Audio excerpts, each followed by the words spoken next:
Hey everyone, and welcome to Offstage, a 20-minute conversation with students, hobbyists, and professionals from the world of music about music with me, Anagh, and today I have guests Anish and Vijay, who are both guitarists. They are studying at BITS Hyderabad. They're in their third year, and we are all in the same band, Symphonic Eternity, and we're missing our bass player today. But here we are with episode one. Hope you guys enjoy. And what's up, guys? Hey Yeah, hey Anagh, dude. It's nice to nice to talk to be you, here. man. Yeah. Yeah. And this is our second attempt at recording this episode because the first one, we lost the take. Yeah. Yes. Let's go. Let's go. So, guys, what courses are you doing in BITS Hyderabad? Yeah, so I'm studying physics and computer science. And Yeah. I'm studying mathematics and electronics and communication engineering. Nice. And speaking of symphonic specifically, the last time we jammed was April, Yeah. right? Yep, yep. Where we I remember we jammed our latest original, unreleased original, or at least we tried to, and yeah, it We was good couldn't fun. remember the parts Like too. Yeah, And we were just messing around after that, like just trying out random stuff. It was fun, dude. yeah, that's right. Originals, yeah. Send demos. I'm waiting for demos. I've been telling these guys to send demos for so long. They haven't sent only.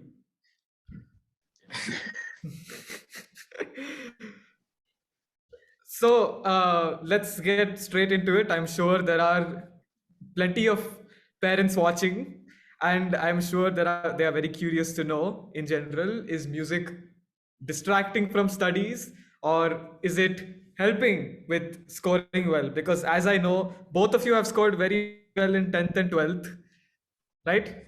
I remember. Have we, Anish? I mean, I would say so. Good, decent. okay.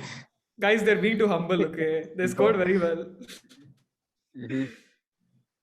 yeah, no, I don't think music is a distraction at all. It's something that we're both passionate about, and I don't think we could have like gone by without it. Um Yeah. I mean, yeah, at like that age of like 15, 16, if you're like passionate about something, whether it's music, whether it's a sport or whatever, it, I don't think it's something that you should stop for the sake of studies, because if you do leave something that you really enjoy, you're just gonna resent studying. You're gonna like hate every minute of it, which you really don't want. I guess what all I can say is, yeah, you have a responsibility to study well if that's what you're interested in. In that case, just don't lose touch with either. You'll figure out how to balance it. It's not There's no like simple answer to that. Yeah, I mean, absolutely. I have to agree with Anish. He is spot on with the fact that you will resent studying if you really give up something. And like, I would like to add on to his point. In fact, when you're at that age, 15, 16, there's like an added pressure of you having to pick pick what's prioritizing, what you need to prioritize. Like, in your life, you need to start making decisions, start setting up goals and trying to achieve them. But what people miss out on is like you have an interest, a passion in something that you are pursuing with so much effort and commitment, and giving that up for something like academics is not going to be worth it, because at the end you're doing this with all of the passion that you have. And so the right thing to do would be to strike a fine balance between them and prioritize, like when you prioritize one of them when you have to prioritize it. Like, it's not always that you have to study so much that you have to forget about music, and it's not like you have to practice with music so much that you forget about academics. Like, there is always a right balance between the two, which helps. In fact, like, it's a good it's something that really helps you to take your mind off of either of them. Correct. You're studying and like playing guitar for say a couple of hours. It really does give me that it's like a refresh sort of thing. That way I can go back and like if I really have to study something after that, it's a good reset. So Hmm. I really think that when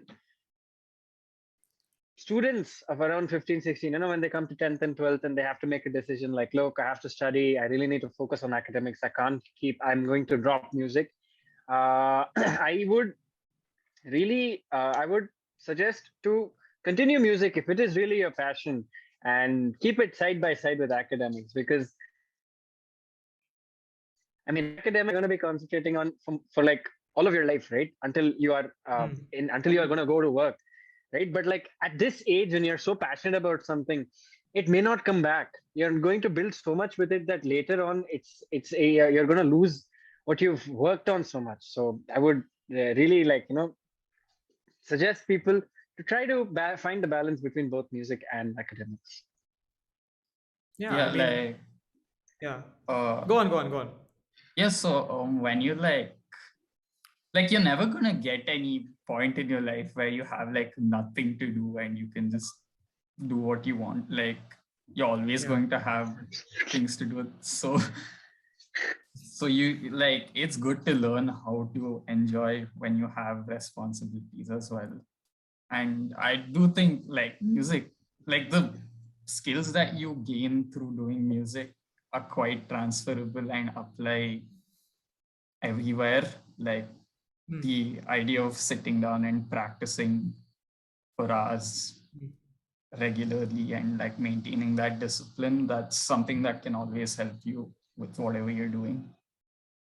Yeah, and I think music is also something that's it's not that you're in a situation where you're only doing academics. There's something else, and having that something else also helps you develop other things like how to multitask and prioritizing, and it helps you develop character also. I think that's also one thing that you notice when you learn music.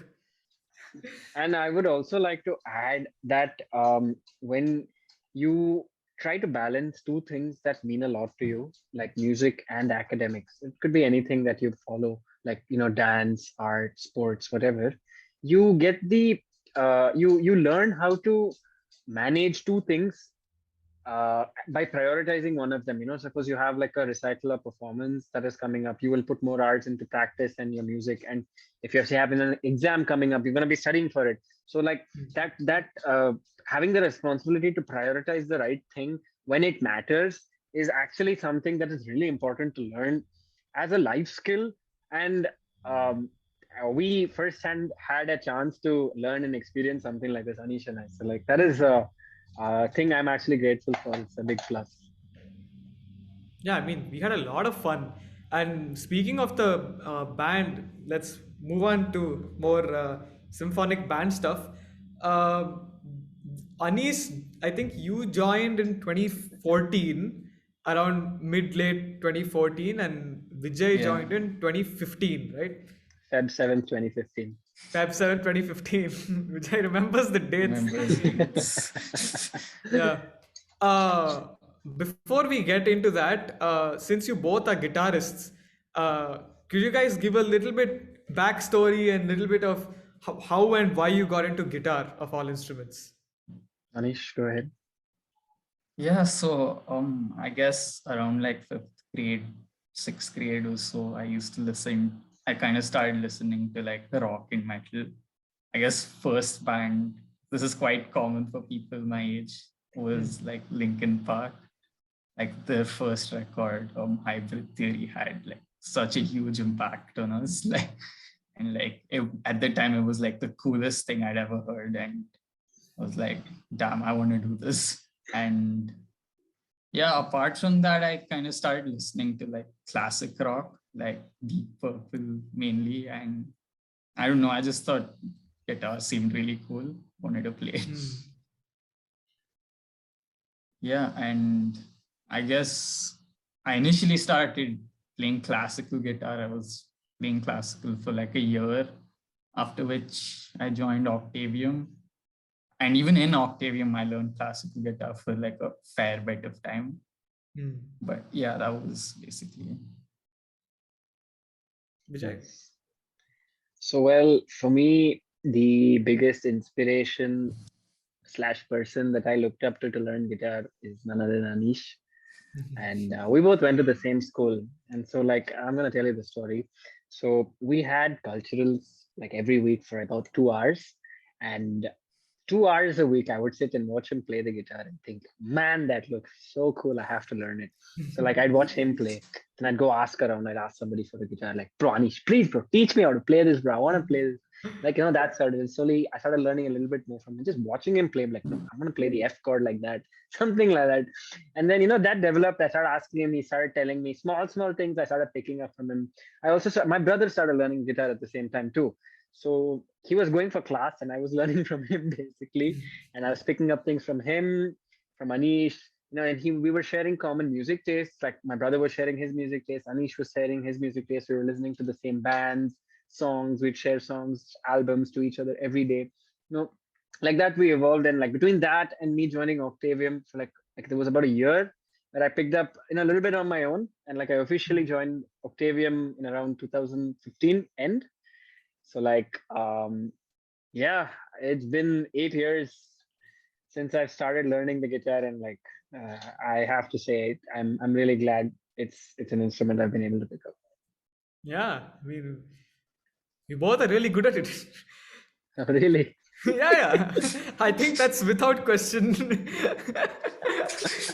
But that was a very nice and wholesome story, inspired by your best friend. And Absolutely. you guys are still best friends. Look at him, he's cringing so much. Grab his face. oh my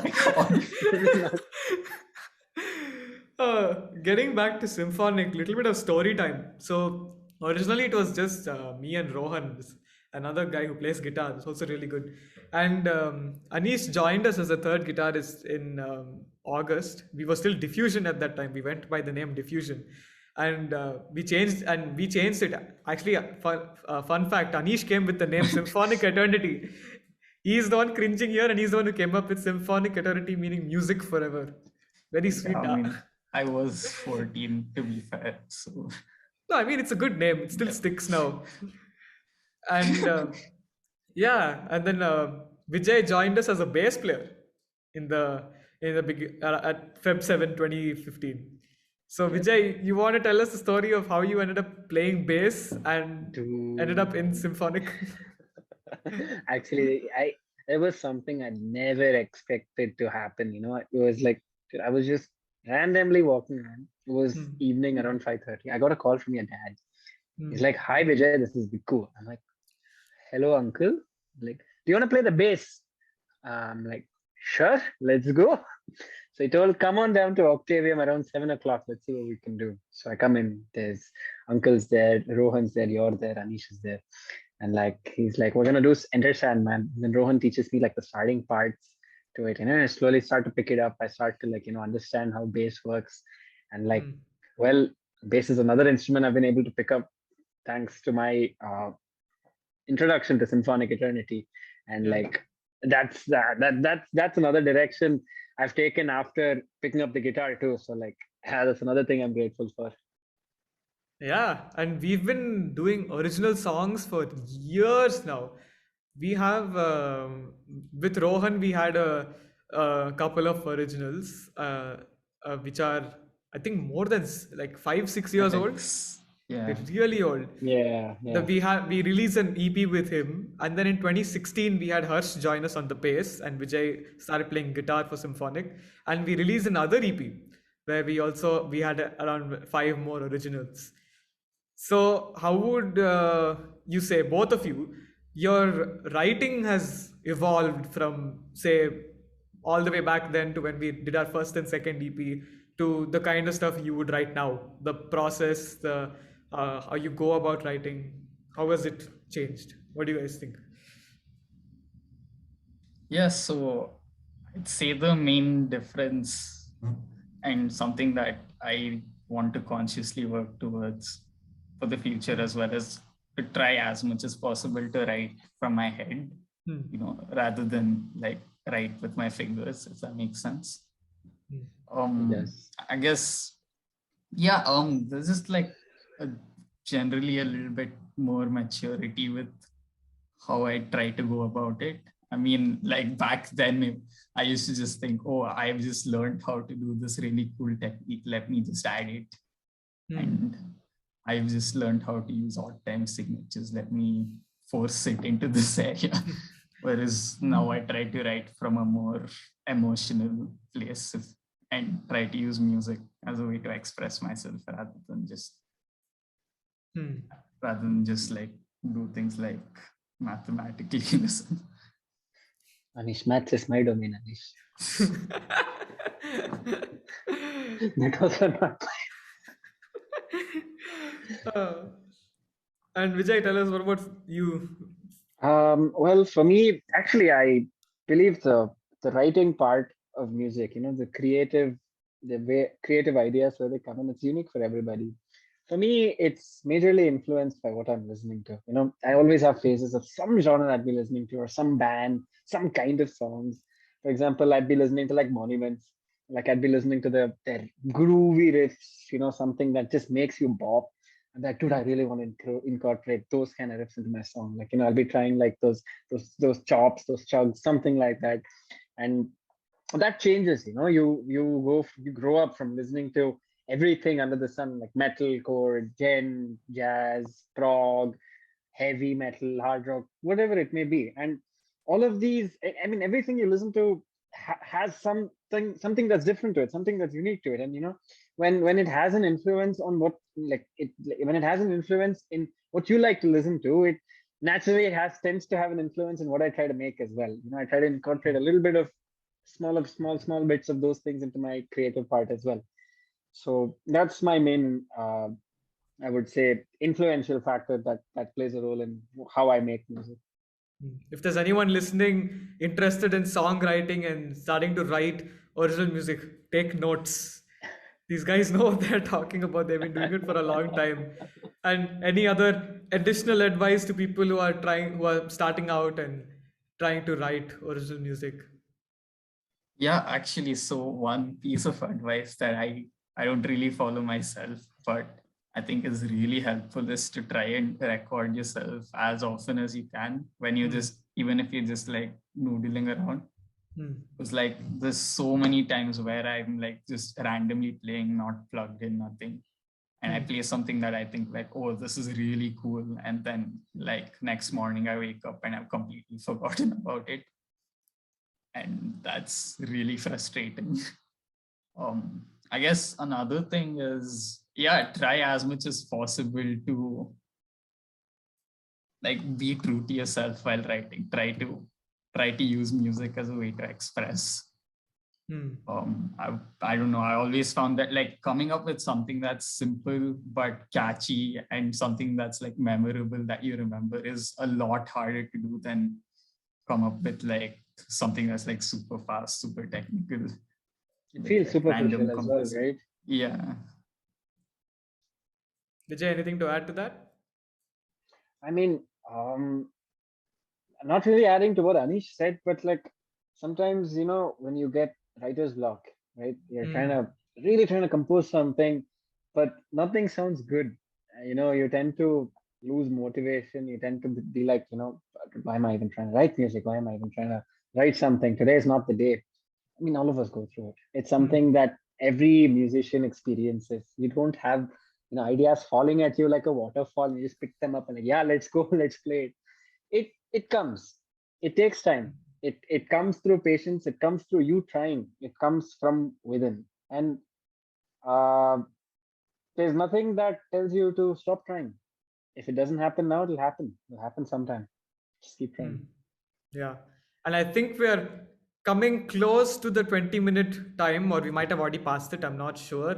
So I just want to say it was great having you guys. I had a lot of fun. I hope you all watching had a great time. This being the first episode and many more to come. And I do hope that you guys have taken a little something from this, because I think we learned a little something from this conversation that we had today. So thank you all for watching. It was great having both of you guys. See ya. Pleasure is all mine. Yeah, Anagh. yeah. Thank you so much Thanks for for having having us. us. Thank you guys for coming on. See ya. Bye. Bye.